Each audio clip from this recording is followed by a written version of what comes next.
Welcome back. So, we have been discussing in the last few sessions about the Bitcoin blockchain consensus mechanism, and we have seen that consensus in Bitcoin is actually a heuristic method. It uses incentives for miners to behave properly according to rules. It also uses the flexible deadline for achieving consensus, which basically leads to an eventual consistency of the blockchain on all its replicas.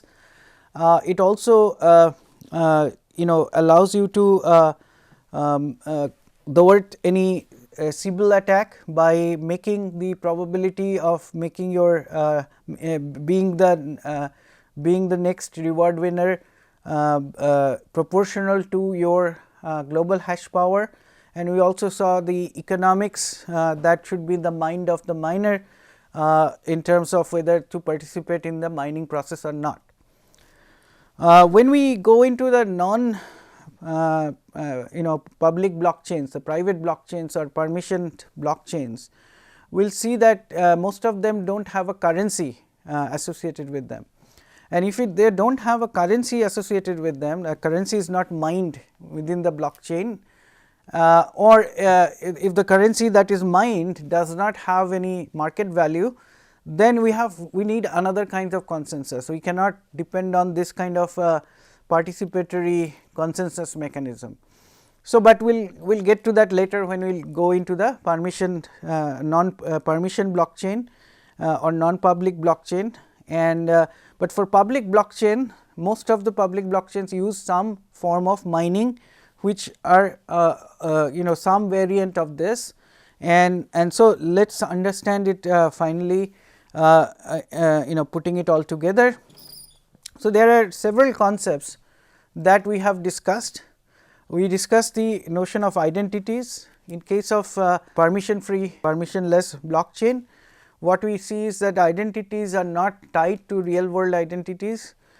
Your public key, hash of the public key is kind of your identity, and this means that I can create as many identities as I want. And many times the way the blockchain transaction rules are, you have to create multiple identities. For example, if you are paying somebody some amount and you have some left, then you have to create an alternative address that is controlled by you, to which you have to send the rest of the money, or that is called a change address. So, every time you make a new transaction, you have to create a new identity. So, everybody will have many identities.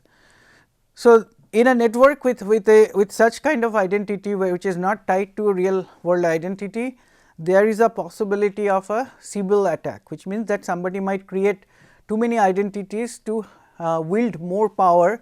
Let us say in a if there is a voting being done to do some computation or to do leader election and so on. So, therefore, what we have seen is that to thwart the Sybil attack, the mechanism of consensus in blockchain has built in criteria that the probability of you being the winner in case of a competition to be the maker of the next block, your probability will not depend on how many identities you have, but rather it will depend on how much resources you have. So, by creating more identities, you cannot increase your resources. So, therefore, the process is Sybil attack proof. We also saw the transactions, how the transactions are represented, and the transactions are represented by giving transaction number, inputs and outputs, and then every time you make a new transaction, you have to spend from the output of a previous transaction if that output was assigned to you. And by using your signature, you prove that you actually are the rightful or authentic owner of that output's destination, and therefore, you are allowed to use that amount. And finally, the amount should be such that the input amount should be equal to the output amount, and in case you are giving a transaction fee, the input amount should be little more than the output amount. So, therefore, not having balance will not be a problem, like as we were discussing earlier, that you have to check your balance in your account is more than your amount, transaction amount. That problem cannot happen here, because your input sum of the input should be equal to the sum of the outputs, or input should be slightly more than the outputs in case of transaction fees. We also saw that all transactions are actually broadcast to everybody, and the broadcast mechanism is through a peer to peer communication. And what it means is that so Bitcoin is an application level protocol, Bitcoin protocol, and underneath it is there is a network, and above the network, like say TCP/IP layer, you have also another layer which is the P2P layer. So, whenever you are trying to send a put a transaction into the network, you basically broadcast it to all your neighbors, and then your neighbors will broadcast it to their neighbors, and so on. And then eventually some of the nodes will actually receive same transaction from multiple different sources, because you are broadcasting it this way, and they will have to ignore the ones that they already have seen. And we will talk about that in the next series of lectures in the class, but that is the idea. So, the P2P network is one of the underlying layer of protocol on top of TCP/IP and below the Bitcoin protocol. The consensus mechanism is what we focused mostly on in this lecture, and it is very important for us, because without the consensus we cannot decide what should go into the blockchain next. And so, the block that is added at any point in time should be decided based on a consensus. But we also saw that this consensus mechanism here is not exactly like the consensus mechanism that was considered in distributed computing, like in the context of distributed databases, because there are so many impossibility results which might make you consider abandoning the idea of building a consensus protocol in a decentralized distributed environment like this. But we saw that we actually changed the model. We basically changed the model in the sense that malicious nodes, we assume, may be made to behave according to rules by giving incentives. So, therefore, the whole assumption about maliciousness that is used in the old literature is a little bit changed. Second thing that we are doing is that we are not saying that consensus should happen within each round. So, when a set of transactions, when each node accumulates enough transactions, they may propose a block, they solve the hash puzzle, and then they broadcast if they win, and then multiple people may actually win at the same time or close to each other in time, and then they might broadcast theirs also. There might be a race condition. However, eventually the race condition will be resolved, and that is what is the eventual consistency. So, we are allowing our consensus to be based on eventual consistency, which is also different from the traditional model of distributed consensus. Finally, our guarantees are probabilistic, which is that the nodes, the way they behave and their possibility of broadcasting or not broadcasting is all probabilistic. So, therefore, it is a randomized consensus, and all this thing together gives us the protocol that works in practice. And finally, the other issue, the hash puzzle we have been talking about from the very beginning, and we saw how the hash puzzle plays an important role in the mining. Miners are made to solve the hash puzzles to show their proof of work, and the proof of work we assume is actually dependent on how much computational resources you are putting in, and therefore, person who solves the hash puzzle faster has more computational resources, and therefore, the probability of them winning the competition to make the next block is proportional to the computational resources that they have. So, that is the kind of the summary of what we have been discussing. Now, few more general things about Bitcoin. So, Bitcoin actually has 3 types of consensus, and all the 3 consensus are not done through the Bitcoin protocol. So, the second one here in this list is actually called the state consensus, that is the blockchain runs the protocol so that the state of the ledger consistent throughout all the replicas. So, that is the consensus that we try to achieve through this protocol, and that is what we discussed all along in the last few sessions.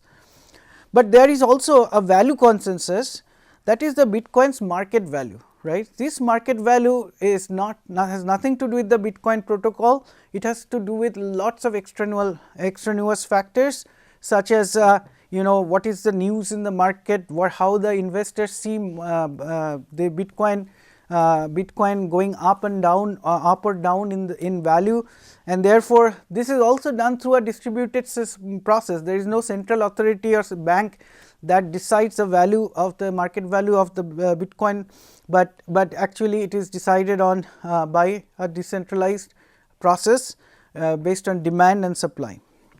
And then there are rules. So, we said that there are certain rules in Bitcoin, for example, how the transaction validity plays out, how the hash puzzle works out, what is the difficulty of the hash puzzle, and all these things are actually the rules, and these rules should be played along by everybody, right. So, that is another consensus, and then if a large number of nodes decide to play by a different rule, then there is something called a forking in the blockchain. So, you will see that 2 years ago there was a change in the block structure, and this is called SegWit, and because of SegWit there was actually a fork in the hard fork in the Bitcoin, and there was a block cache version of Bitcoin that forked out of the blockchain.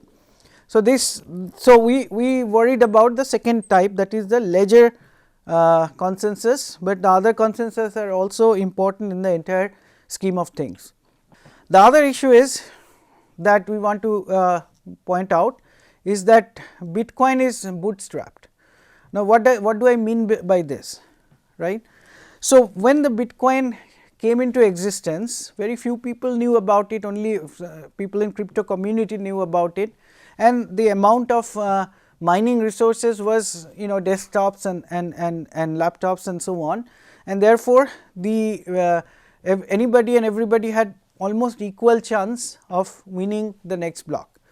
And what that meant is that nobody had the ability to overpower the existing chain and create a fork or create a different chain than the legitimate consensus chain. And that has changed drastically over time as some people have put in more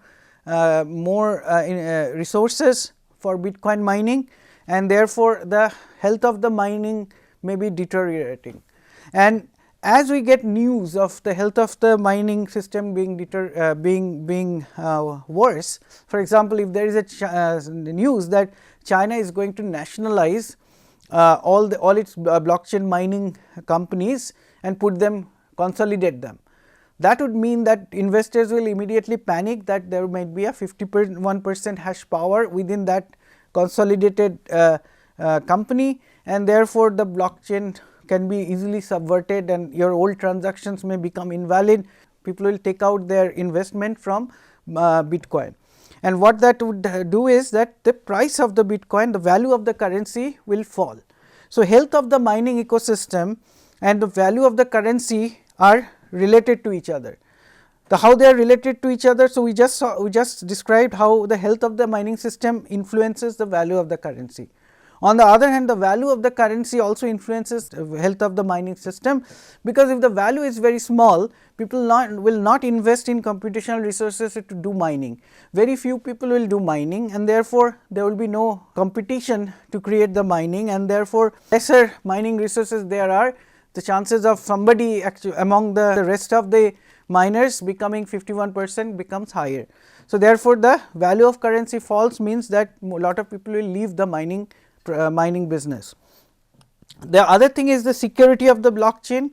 If the security of the blockchain, which is dependent on the health of the mining system, we have been saying this, that if the mining ecosystem is not healthy, then you might see 51% attacks and maybe other kinds of attacks, and therefore, you will see that the blockchain security is compromised. Once the security compromises, the value falls, because investors will fly, because they will see that there is no value in the current, there is no security. So, anytime the Bitcoin old transactions become invalid and so on, so nobody is going to invest. So, as the value of the currency falls, the more miners will flee, and then the security will decrease. So, this is kind of a cycle. So, in that sense, that all these three things kind of is must be in equilibrium in order for the Bitcoin to retain its value, retain its security of the ecosystem, and have enough miners to mine Bitcoin. So, that is the point that is discussed here. Now, one more thing is that we keep hearing in the news about 51% attack possibility. So, what can a 51% attack do? A 51% attack can actually do a lot of things, but not everything.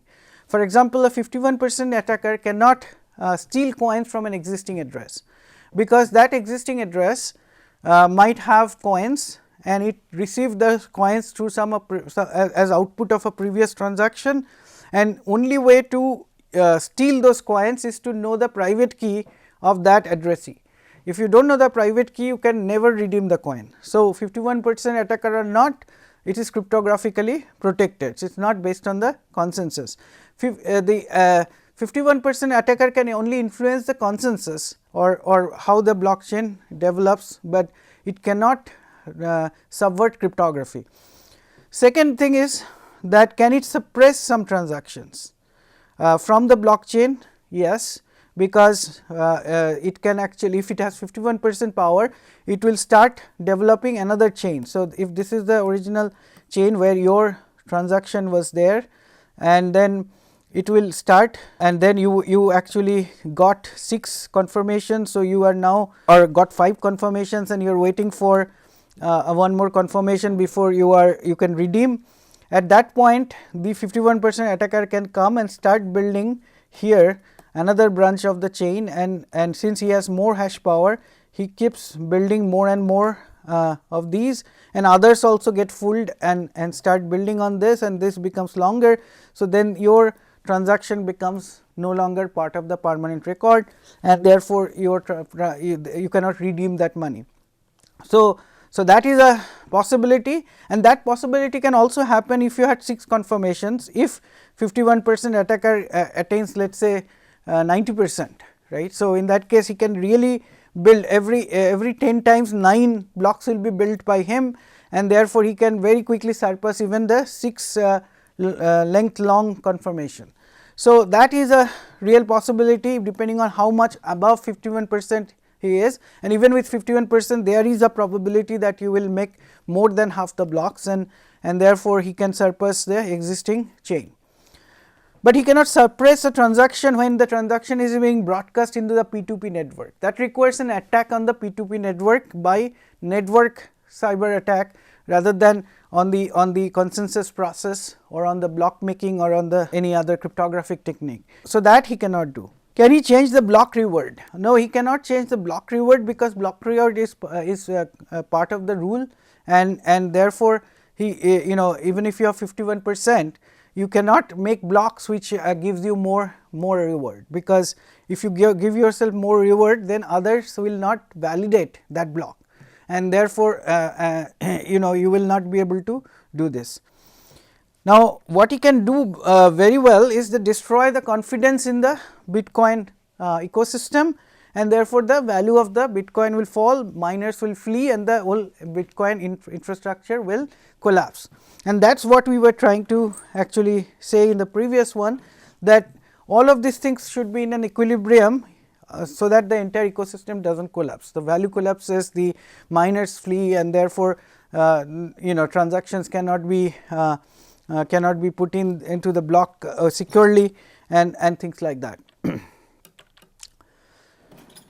So, the remaining questions that we will take up next in the next classes is that how do you get from consensus to currency.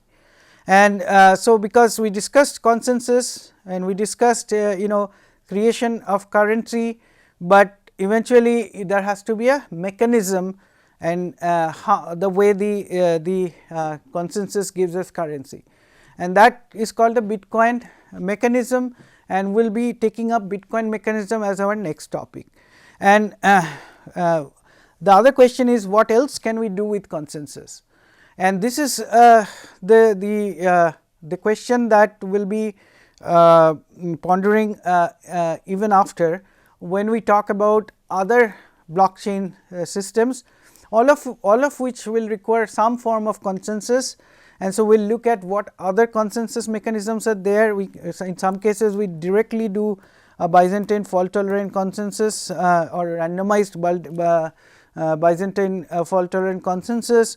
Sometimes we do other techniques, but eventually we have to have some form of consensus in order for creating permanence and verifiability in a decentralized system. So, that is basically the end of this, and we will be actually talking about the Bitcoin mechanics, how the transactions look like, what are the different things that go into a transaction, and then how the transactions how the blocks look like, and how the transactions are stored in the block, what kind of data structure it is stored in. Now, you might say that if we are not interested in cryptocurrency, why are we going to go into that much detail of Bitcoin mechanics? The reason is that many of these concepts that are being used there are actually pretty general, right. So, many of the Bitcoins many of the blockchains actually use those same techniques. So, for example, the way the transactions are stored inside a block is called a Merkle tree. So, we discussed Merkle tree before. So, all the transactions are not stored like in an array or something, they are actually put into a Merkle tree. And we saw that the reason why we use Merkle tree is because the searching for a transaction is faster. So, that is one of the lesson from Bitcoin blockchain's block structure, is that if you have a lot of transactions, you might be better off putting them in a Merkle tree. And then we will see that in even later we will see that in Ethereum this Merkle tree has been further optimized. So, that is the one thing. The other thing that we will look into is that in a Bitcoin, you do not just put your signature and you do not just put your destination address, but you actually write some scripts, and those scripts are executed by everybody who wants to validate that transaction. And this script execution basically allows you to, and this script, how that script language, how much power that scripting language has, determines how many clever types of transactions you can do, right. So, we will see that there are many type of transactions other than just kind of transactions you have seen so far. For example, there are multi-sig transactions which allows you to jointly do something, and then multi-sig allows you to do further things like an escrow transaction, and then you can also do what is called micro payments. So, there are many different ways of doing transactions cleverly with the help of the scripting language, and that is called the Bitcoin scripting language.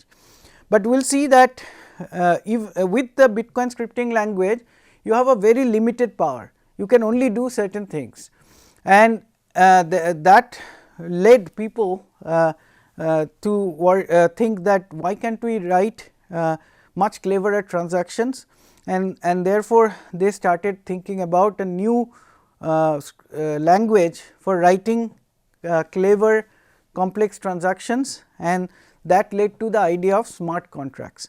So, we will not get into smart contracts until we get into Ethereum, but smart contracts are basically pretty generic language compared to Bitcoin scripting language to write complex rules for transacting, and that means that we evolve from blockchain 1.0 to blockchain 2.0 as we introduce smart contracts.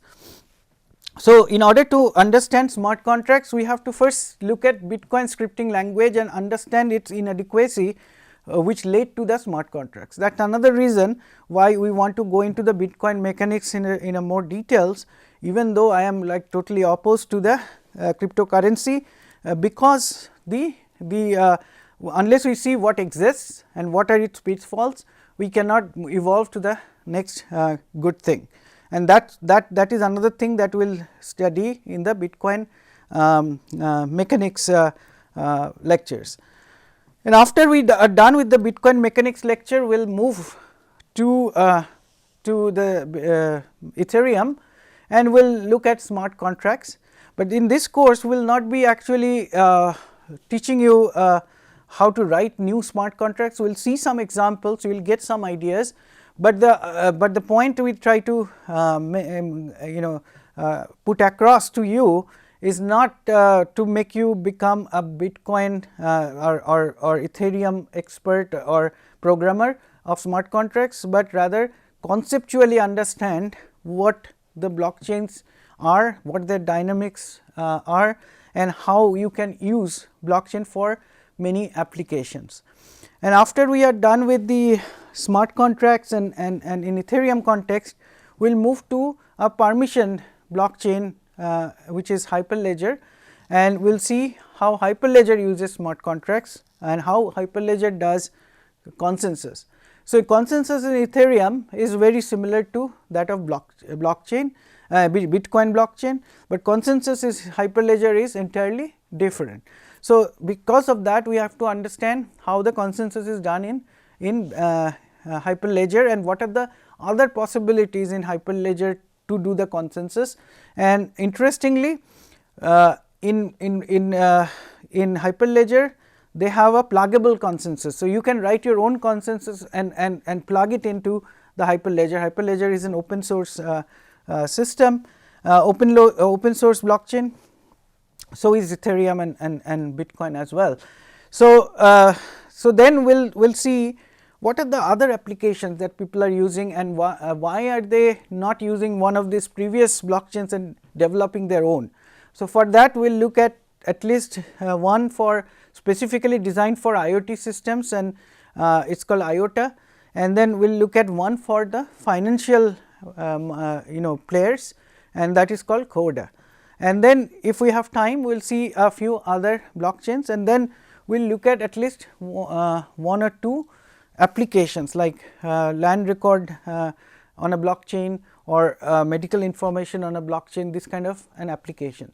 So, at the end you should have a very good idea about the underlying theory of the blockchains, and then what are the different types of blockchain, the evolution of blockchain technology, and where it is applicable and how to apply them, and then eventually choosing which blockchain is your most applicable for your application, and whether blockchain is at all applicable for your application. So, this is the whole game plan here in the rest of the course. So we will see you next time with the Bitcoin mechanics.